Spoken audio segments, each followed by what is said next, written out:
देखिए, कक्षा एकादश की इस वीडियो में आज हम पढ़ने जा रहे हैं इस न्यूमेरिकल क्वेश्चन को, जो कि पीडीएफ के पेज नंबर 57 पर आप लोगों को मिलेगा। क्या बताया गया है कि क्वेश्चन हमसे कह रहा है कि एक कार्बनिक यौगिक में 31.9% कार्बन है, 6.8% हाइड्रोजन है, 18.5% नाइट्रोजन है तथा शेष ऑक्सीजन है। इसका मूलानुपाती सूत्र ज्ञात करो। तो देखिए, मूलानुपाती सूत्र ज्ञात करने के लिए कुछ प्रोसेस है, उस प्रोसेस से हमको गुजरना पड़ता है। तो इसने कहा है कि हमें जो मात्राएं दी हैं इसने, वो अलग से लिख लेते हैं हम। सबसे पहले हमारे पास कार्बन की प्रतिशत मात्रा कितनी है, यानी कि percentage of carbon equal to 31.9। फिर कहा है 6.8% हाइड्रोजन, यानी कि percentage of hydrogen equal to कितना, 6.8। फिर कहा नाइट्रोजन के, यानी कि percentage of nitrogen equal to 18.5 तथा शेष ऑक्सीजन है, तो परसेंटेज ऑफ ऑक्सीजन हम लोग निकालेंगे। इसके लिए हमें क्या करना पड़ेगा, इसके लिए हमको सीधा सा एक फॉर्मूला आता है हमारे पास। क्या, ऑक्सीजन की प्रतिशत मात्रा बराबर, एक फॉर्मूला आता है 100 माइनस शेष अन्य तत्वों की प्रतिशत मात्रा। ठीक है ना, इसका ध्यान हमने रखना है, शेष अन्य तत्वों की प्रतिशत मात्रा। तो क्या है जी, 100 माइनस शेष अन्य तत्व कौन कौन से हैं। एक तो हमारा देखिए कार्बन है, ठीक है ना, कार्बन है, नाइट्रोजन है, हाइड्रोजन है। तो इनकी जो प्रतिशत मात्रा है उसका हम योग करेंगे। कैसे करेंगे, 31.9 प्लस मात्रा का योग कर दो यहाँ फॉर्मूले में, प्लस 18.5 प्लस 6.8, ऐसे कर देंगे। तो अब इसका जो सॉल्यूशन करके आएगा, यानी कि इसको योग करने के बाद और इसको 100 में से घटाने के बाद आपके पास 42.8% आता है। कितना आता है, 42.8%। तो मतलब ऑक्सीजन की कितनी हो गई, 42.8% हो गई।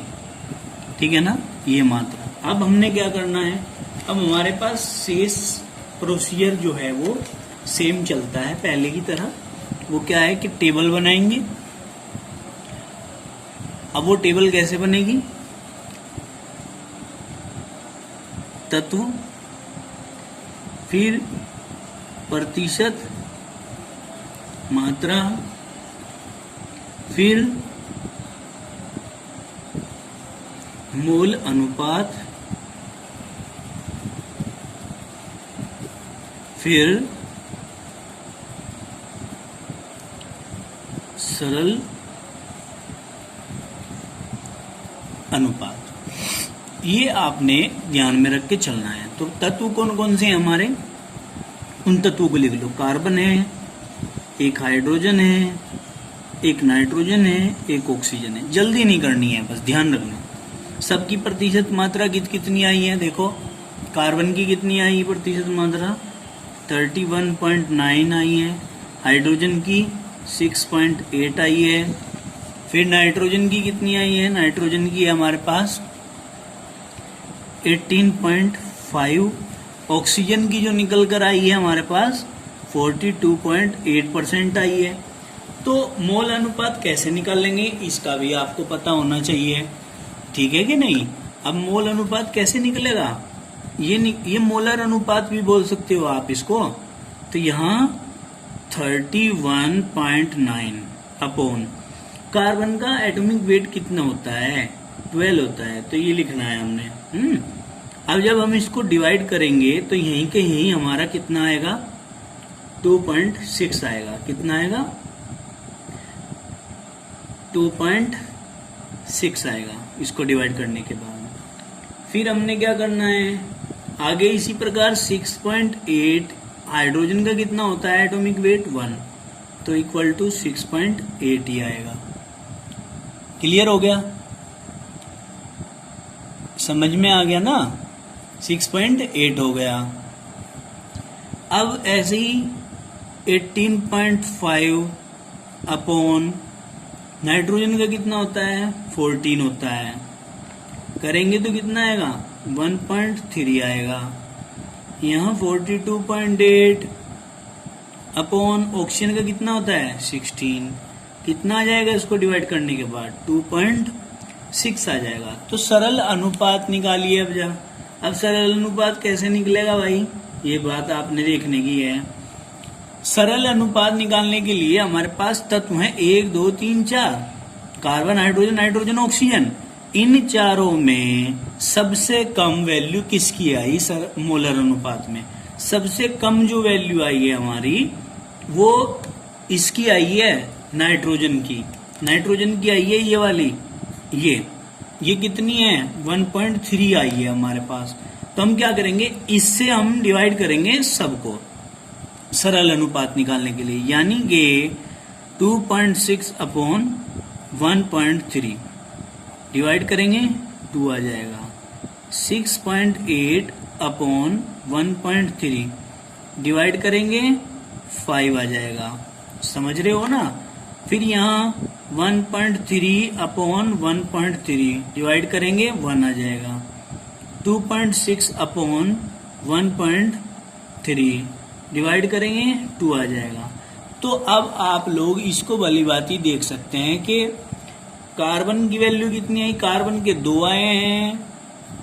देखो मैं थोड़ा सा और आपको दिखा दूं इसको सेट करके कि कार्बन के कितने आए हैं, कार्बन के 2 आए हैं, हाइड्रोजन के 5 आए हैं, नाइट्रोजन के 1 आए हैं और ऑक्सीजन के 2 आए हैं। बताओ इतनी बात समझ में आई क्या? ठीक है ना? तो हम क्या लिखेंगे, मूलानुपाती सूत्र, क्या भाई, मूलानुपाती सूत्र बराबर C2H5, N का 1 है तो N, ऑक्सीजन के 2 हैं तो O2, मतलब C2H5NO2 इसका मूलानुपाती सूत्र आएगा। समझ में आ गई बात? ये आपका क्वेश्चन सॉल्यूशन हो गया। अब हम आगे चलते हैं, आगे नेक्स्ट पढ़ते हैं हम।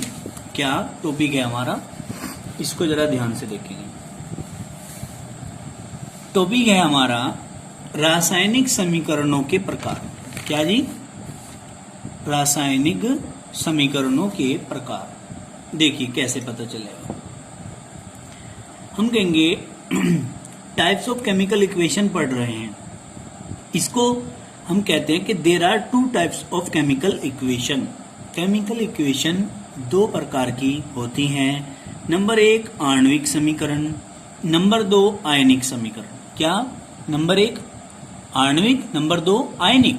आणविक समीकरण क्या होती है? सीधी सीधी सी बात आप समझ लीजिए। पहले आणविक जो समीकरण होती है उसमें अभिकारक या उत्पाद पदार्थ जो होते हैं वो अणुओं के रूप में होते हैं। किसके रूप में?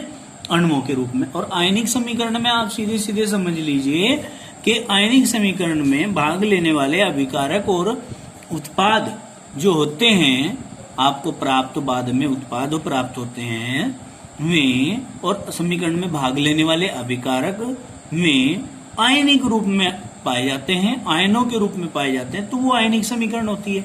अब देखिए समझ लीजिए इसको। आणविक समीकरण में अभिकारक व उत्पादों को आणविक रूप के सूत्र से प्रदर्शित किया जाता है। कहां से? आणविक रूप के सूत्र से प्रदर्शित किया जाता है। जैसे C2H6 प्लस 7/2 इंटू O2, 2 से 2 कट जाएगा मतलब 7 ऑक्सीजन के हैं, is equal to 2 CO2 plus 3H2O। अब देखो 2 कार्बन के हैं, मैं इसको समीकरण को आपको समझा भी सकता हूं। देखिए आप लोग जरा ध्यान से समझेंगे इसको, कैसे समझना है। ये आपके पास है H6 plus is equal to, यहां लिख दीजिए O2। अब देखो कार्बन की कितने हैं, कार्बन के हैं 2, तो आप क्या लिखोगे 2CO2, 2 दूनी 4, 4 तो यही हो गई, कार्बन के 2 एकम 2 पूरे हो गए। हाइड्रोजन के यहाँ कितने हैं 6, 6 को हम क्या लिखते हैं 3H2, 3 दूनी 6 और 3 एकम 3, तो यानी कि 3 दूनी 6 हाइड्रोजन के तो पूरे हो गए, ये कार्बन और हाइड्रोजन तो पूरे हो गए। बात आती है ऑक्सीजन की, 2 दूनी 4 और 3 एकम 3, 4 और 3 हो गए 7, तो 7 ऑक्सीजन में कब लिख सकता हूं यहाँ, ऐसे तो 7 दूनी 14 हो जाएगा, अगर मैं 7/2 कर दूं तो 2 से 2 कट जाएगा, मतलब 7 ऑक्सीजन। 7 हम लिख नहीं सकते ऐसे, क्योंकि 14 हो जाएंगे। अब खाली 7 ऑक्सीजन को भी नहीं लिखा जा सकता, क्योंकि ऑक्सीजन होती है गैस, ये मोलिकुलर फॉर्म में पाई जाती है, और 2 जरूर लिखना पड़ेगा। तो रिएक्शन को बैलेंस करने के लिए ये प्रोसीजर हम लोग अपनाते हैं। क्लियर हो गई होगी बात। अब आगे चलते हैं, अब बात करते हैं आयनिक समीकरण की। किसकी, आयनिक समीकरण की। हम कहेंगे आयनिक इक्वेशन। आयनिक समीकरण में अभिकारक व उत्पादों को यथासंभव आयनिकों के रूप में लिखा जाता है। काय के रूप में, आयनिकों के रूप में या आयनों के रूप में लिखा जाता है, अभिकारकों को भी और उत्पादों को भी। जैसे NaCl plus AgNO3 is equal to AgCl plus NaNO3, ठीक है ना। तो इसे हम तोड़ देंगे, इस समीकरण में आयनिक रूप में निम्न प्रकार से लिखा जा सकता है। कैसे, यही समझ लीजिए। जैसे ये है NaCl, तो हम इसे Na प्लस प्लस के Cl माइनस प्लस AgNO3 है, Ag प्लस प्लस के NO3 minus is equal to, यानी कि आयनों के रूप में बदल दिया कि नहीं।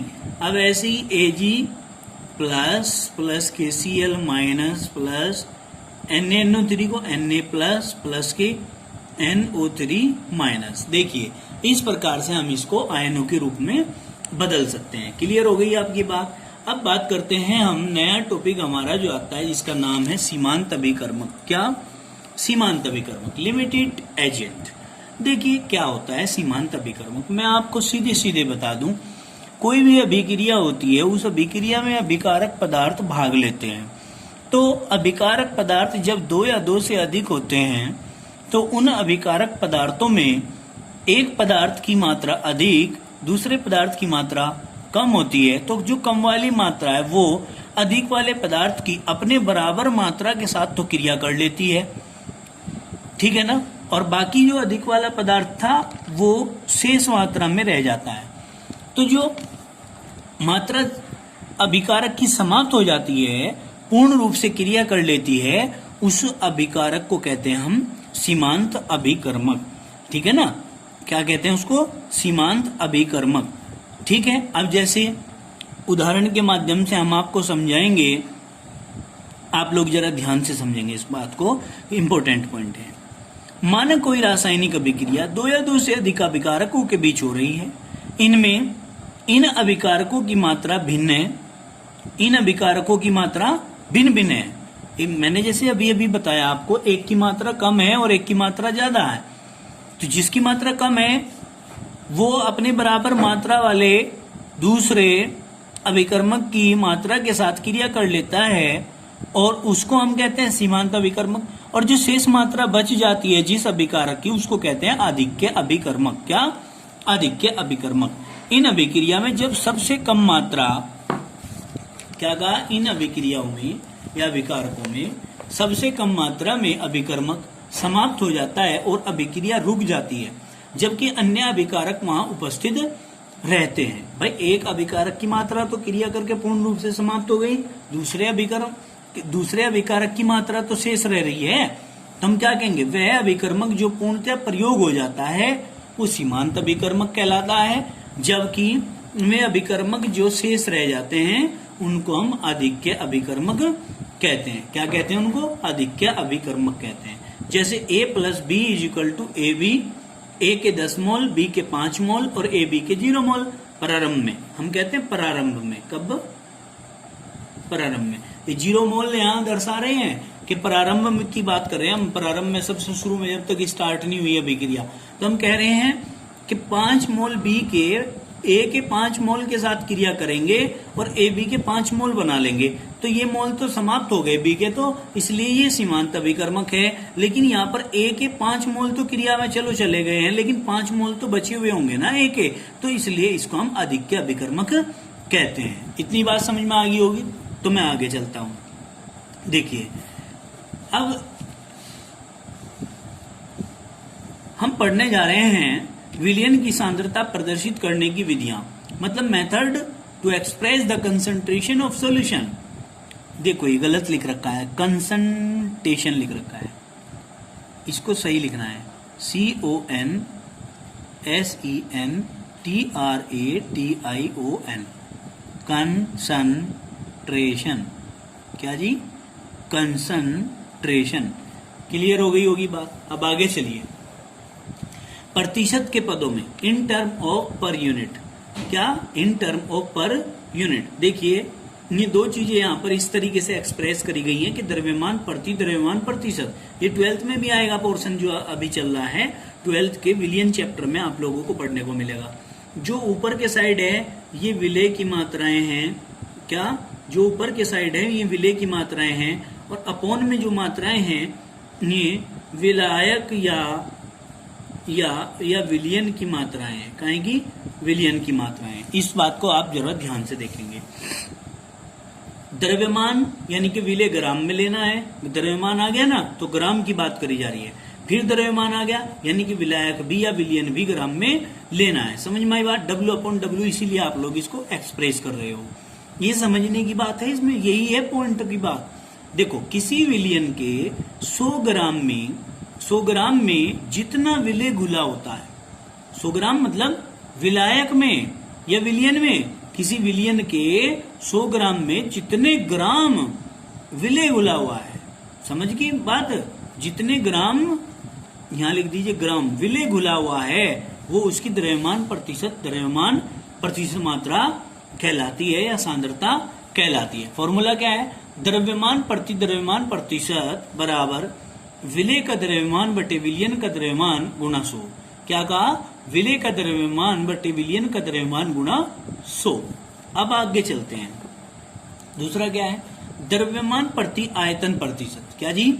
द्रव्यमान प्रति आयतन प्रतिशत। इसका मतलब विलय तो ग्राम में लेना है और विलयन जो है वो ml या लीटर में लेना है, क्योंकि आयतन आ गया। आयतन की बात करते हैं तो हम क्या कहते हैं कि भाई या तो ये लीटर में है और या फिर ये जो है आपका ml में है। तो हम कहेंगे किसी विलयन के जितने ग्राम विलय, किसी विलयन के 100 ml में, ये बात कही जाएगी, किसी विलयन के 100 ml में जितने ग्राम विलय घुला हुआ होता है, जितने ग्राम विलय घुला हुआ होता है।